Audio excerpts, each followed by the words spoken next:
All right, let's dive into this pile of articles and YouTube transcripts about conduits, Succinct Labs, and ZK rollups. Yeah. Seems like we're going deep on zero-knowledge proofs.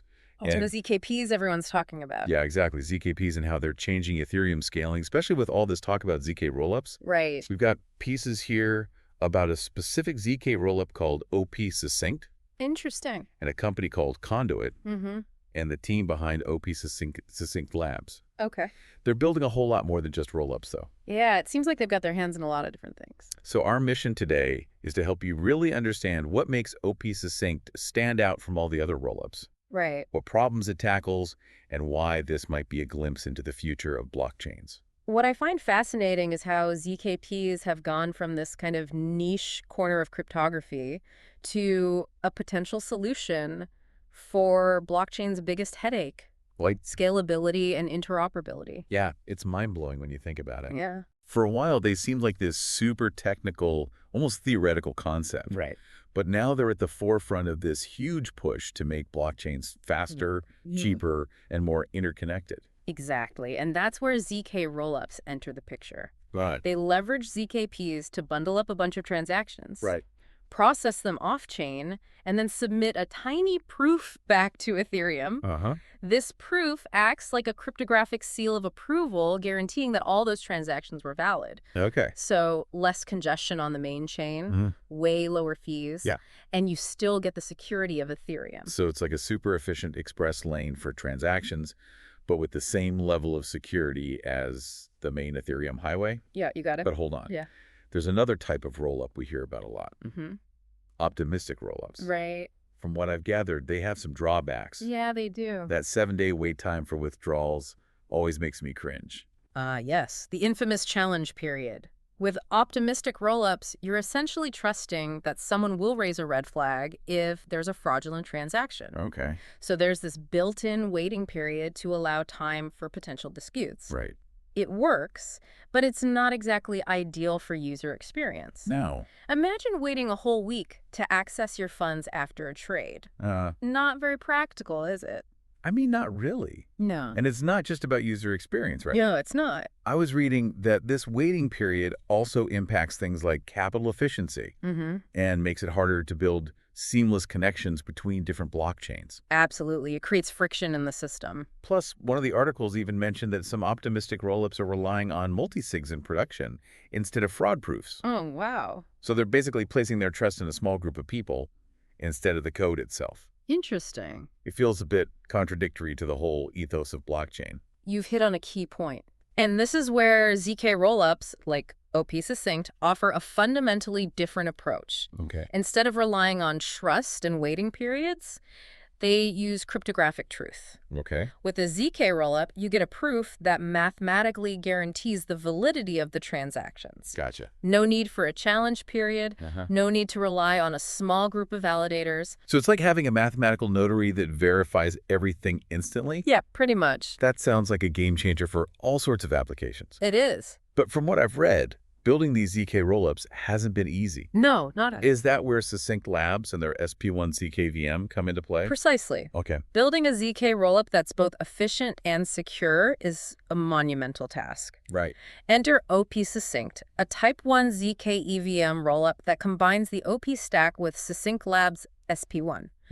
And this is where things get really interesting. Okay, I'm all ears. You know I love it when we get into the details. What makes OP Succinct so special? What problems does it solve that other ZK rollups haven't been able to crack?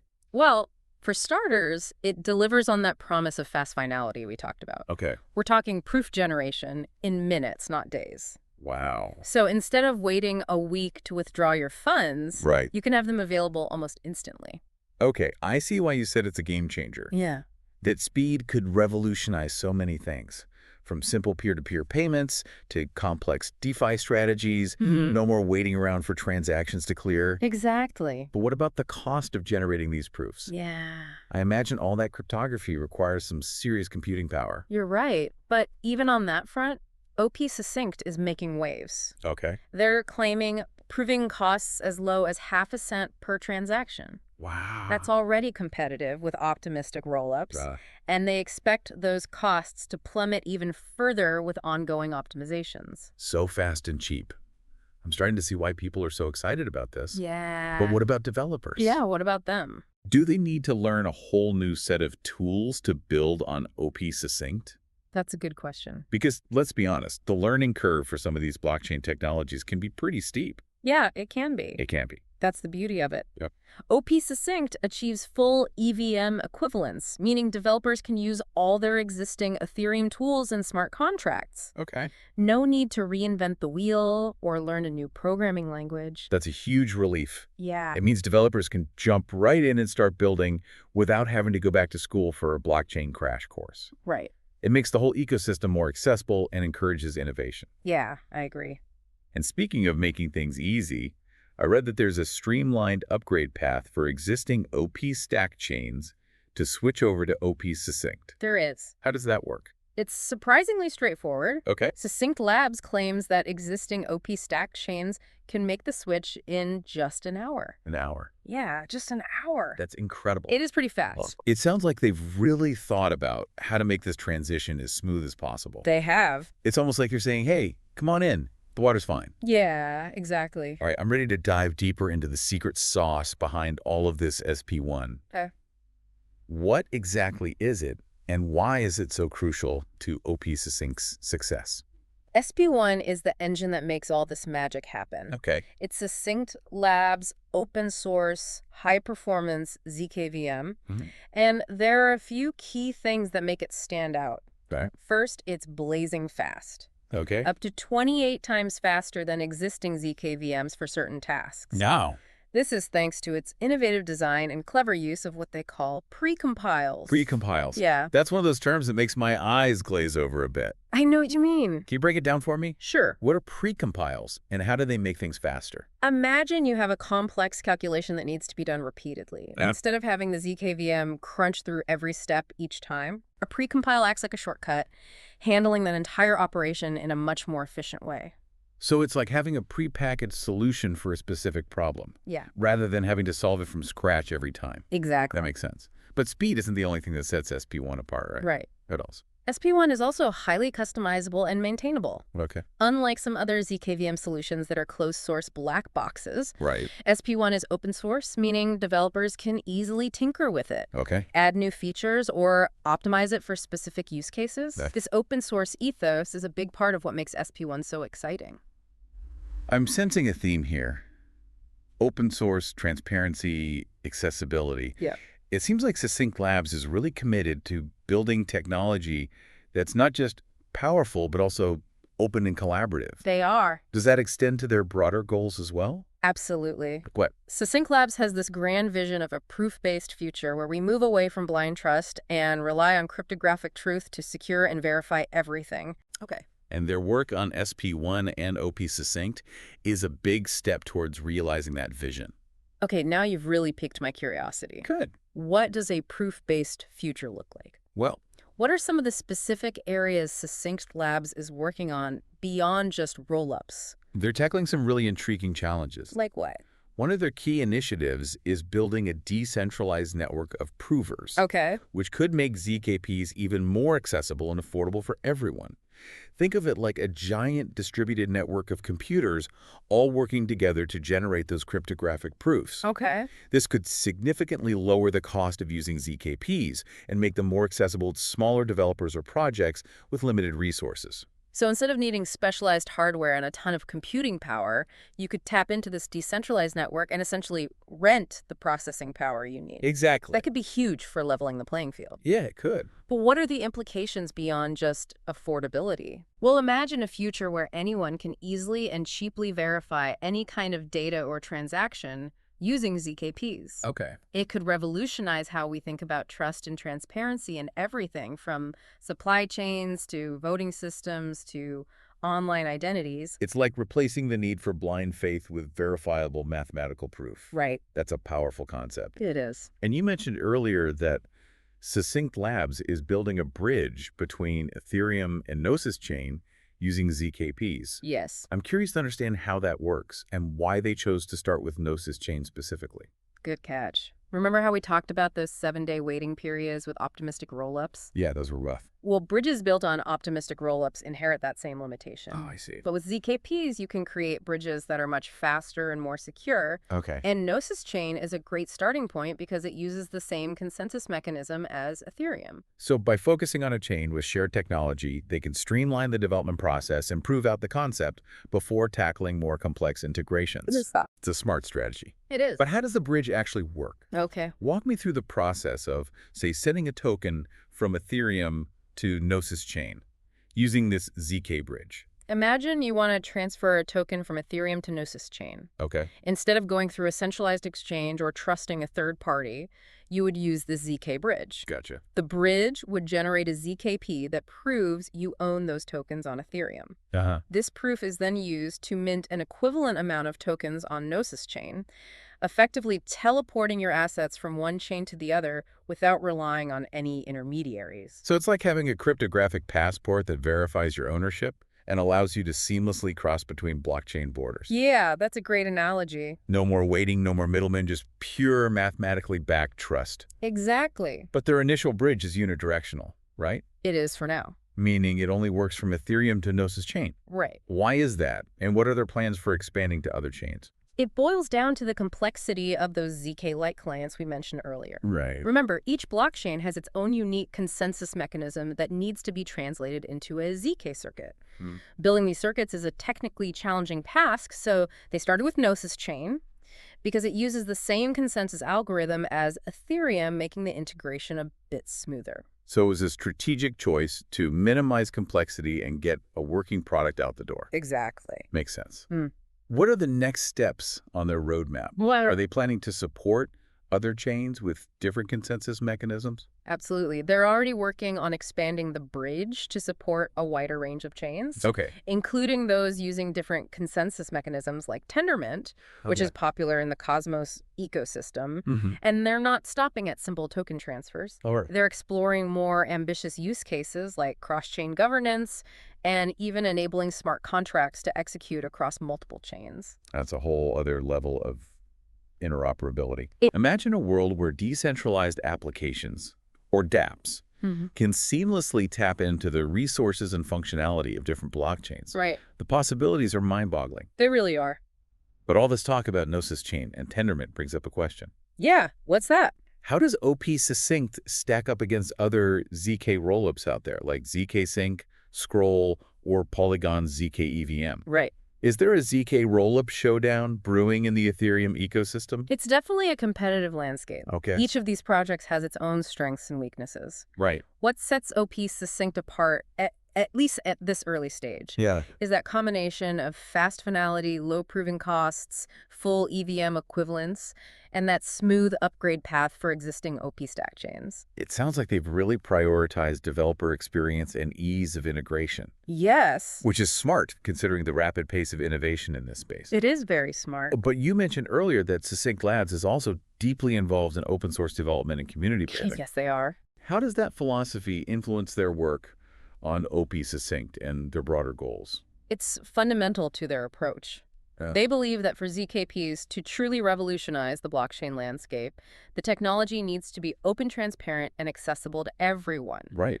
That's why they've made SP1 open source and are actively contributing to initiatives like the ZK Proof Standardization Workshop. So it's about fostering collaboration and ensuring that the development of ZKPs is driven by the community, not just a handful of companies or institutions. Exactly. It's a bit like the Linux Foundation model, where competitors come together to build something bigger than themselves. Yeah, that's a great analogy. They see this decentralized approach as crucial for preventing the technology from becoming siloed or controlled by a select few. Right. And it also helps accelerate innovation by tapping into the collective intelligence of the community. Yeah, I agree. It's that classic rising tide lifts all boats scenario. Exactly. But even with all this progress, there are bound to be bumps in the road. Yeah, of course. What are some of the challenges Succinct Labs and other teams working on ZK rollups are facing? Well, Where are the potential pitfalls? one challenge is simply the sheer complexity of building these systems. Okay. ZKPs are still a relatively new technology, and the tooling and infrastructure are still evolving. Hmm. It's a bit like trying to build a skyscraper with blueprints that are constantly being updated. So it's not just about writing code, it's about navigating a rapidly changing landscape Hmm. and adapting to new discoveries and advancements. Yeah, that's a good way to put it. What are some of the other hurdles they need to overcome? Another major hurdle is ensuring the security of these systems. Okay. Remember, we're talking about handling people's funds and potentially sensitive data. Right. So the stakes are incredibly high. Yeah. And with ZKPs, there's this added layer of complexity because you're not just auditing the code itself, Right. you're also verifying those ZK circuits to make sure they're doing what they're supposed to do. That's a great point. I remember reading about the importance of formal verification for ZKPs. Yes. Can you explain what that is and why it's so crucial for building trust in these systems? Formal verification is a process of mathematically proving that a ZK circuit is correct and free of vulnerabilities. Okay. It's like having a team of expert mathematicians double-check every step of the process to ensure there are no hidden flaws or backdoors. Wow. This level of rigor is essential because even a tiny error in a ZK circuit could have catastrophic consequences. So it's not just about trusting the code, it's about having a way to mathematically prove that the code is doing exactly what it's supposed to do. Right. And that brings up another question. What's that? How do you ensure that these verification processes themselves are trustworthy?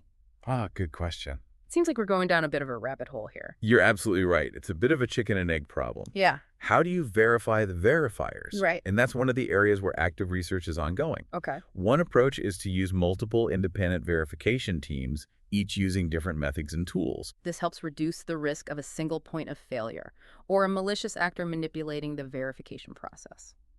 So a bit like having checks and balances built into the system itself. Exactly. It makes sense that you would want multiple layers of scrutiny, especially when dealing with something as complex and potentially impactful as ZKPs. Right. But even if we solve these technical challenges, Mhm. there are also social and economic considerations to grapple with, right? Absolutely. One crucial question is how to ensure that the benefits of ZKPs are widely distributed and don't just accrue to those with the technical expertise or resources to utilize them. Right. We need to make sure that this technology empowers individuals and communities, not just corporations or governments. It's a reminder that technology is never neutral.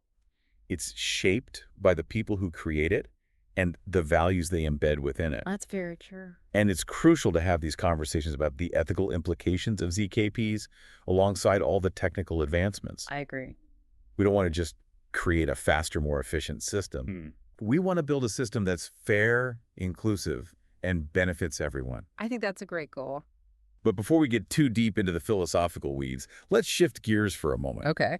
You mentioned earlier that Succinct Labs started out working on a ZK-powered message board. They did. Tell me more about that project and how it influenced their current focus on infrastructure challenges. That's a fascinating part of their story. Yeah. They were initially drawn to ZKPs for their potential to enhance privacy and security in online communications. Okay. They built a prototype of a message board where users could prove they were part of a specific group without revealing their identity. Okay. It was a cool concept, but they quickly realized that the real bottleneck wasn't building specific applications, Yeah. but the underlying infrastructure. So they were early adopters, basically, Yeah. and their experience with that early project helped them see the bigger picture. Exactly. It's interesting how sometimes you need to get your hands dirty with specific applications to understand the fundamental challenges that need to be addressed. Yeah, that's very true. They realized that for ZKPs to truly reach their potential, they needed to focus on building tools and infrastructure to make the technology more accessible and scalable. Right. It was a strategic pivot that led them to where they are today, at the forefront of the ZK rollup revolution. It really was. It's a classic example of necessity is the mother of invention. It is. But let's be honest, talking about ZKPs can sometimes feel like we're speaking a different language. Yeah, it can be very technical. It's a complex and rapidly evolving field, and even those of us who follow it closely can get a bit lost in the technical jargon. Right. So for our listeners who are still wrapping their heads around all of this, can you offer a simple analogy to help them understand the core concept of ZKPs? Sure. Imagine you have a magic box that can solve Sudoku puzzles. Okay. You give the box a puzzle, and it tells you whether it's solvable or not. Okay. But it doesn't reveal the solution.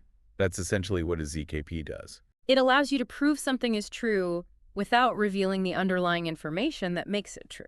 So it's like having a cryptographic black box that can verify information without giving away any secrets. Yeah, that's a great way to put it. That's a great way to put it. Yeah. But I'm curious about the practical implications of this magic box. Okay. We've talked about ZK rollups and bridges, Right. but what are some other potential applications of ZKPs that could impact our everyday lives? The possibilities are vast. Yeah, ZKPs could revolutionize how we handle personal data online. how so?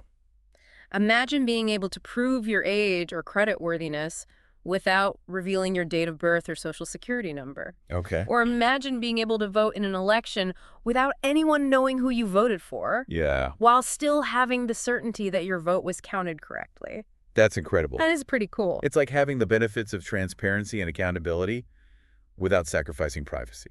It Exactly. could completely change how we think about digital identity and trust in the online world. Right. But what about applications beyond the digital realm? Yeah, Can ZKPs impact the physical world as well?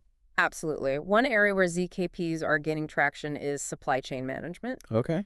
Imagine being able to track the journey of a product from its origin to your doorstep, verifying its authenticity and ethical sourcing at every step of the way. So you could scan a QR code on a t-shirt, for example, Uh-huh. and get a cryptographic proof that the cotton was sustainably farmed, the garment was ethically manufactured, and the shipping process was carbon neutral. Exactly. It's like giving consumers a window into the entire life cycle of a product with verifiable proof. Yeah, you got it. And that's just one example. Right. ZKPs are also being explored for things like secure medical record sharing, proof of location for deliveries or ride-sharing services, Uh-huh. and even verifying the integrity of sensor data in IoT devices. It's really incredible how many different use cases there are. Wow, it sounds like ZKPs are poised to impact almost every aspect of our lives, It seems that way. both online and offline. But let's face it, all this talk about cryptographic proofs and mathematical verification can be a bit overwhelming. Yeah, for sure. Is there a way for everyday people to get involved in this ZKP revolution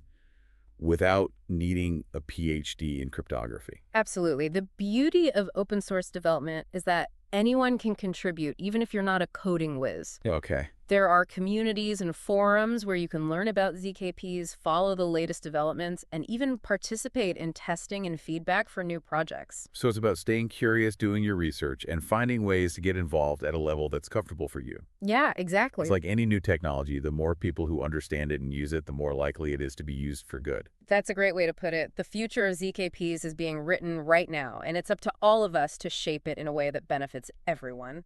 This has been an incredible deep dive. It has. But before we wrap things up, I want to circle back to Succinct Labs' vision of a proofs-based future. What are some of the potential pitfalls or unintended consequences we should be aware of as we move towards this new paradigm of trust and verification? Yeah, that's a crucial question, and it's one that we should all be asking ourselves. One of the biggest concerns I have is the potential for ZKPs to be used to create even more sophisticated forms of surveillance and control. It's like that classic science fiction trope. Yeah, A powerful technology falls into the wrong hands and is used to create a dystopian society. exactly. Imagine a world where governments or corporations can track your every move, Hmm. your every transaction, Right. your every interaction, all while claiming that it's for your own safety or security. It's a chilling thought. It is a bit scary. It's a reminder that technology is a tool, and like any tool, it can be used for good or evil. Precisely. And it's why we need to be vigilant about how this technology is developed and deployed. Right. We need to ensure that there are safeguards in place to prevent abuse and that the power of ZKPs is used to empower individuals, not to control them. So as we stand on the cusp of the ZKP revolution, it's with a mix of excitement and trepidation. Yeah, I agree. We see the potential for a more transparent, equitable, and secure world, Right. but we also recognize the risks and the responsibility that comes with wielding such powerful tools. It's a delicate balance, and it's one that will require careful consideration and collaboration from all stakeholders. Yeah. But I believe that if we approach this technology with both optimism and a healthy dose of caution, we can harness the power of ZKPs to create a better future for everyone. That's a hopeful note to end on. Yeah. And on that note, I want to thank you for joining us on this deep dive into the world of ZKPs as Succinct Labs and the possibilities of a proof-based future. We've only scratched the surface, but hopefully this conversation has sparked your curiosity and inspired you to continue exploring this fascinating and rapidly evolving field. Until next time, stay curious, stay informed, and stay engaged.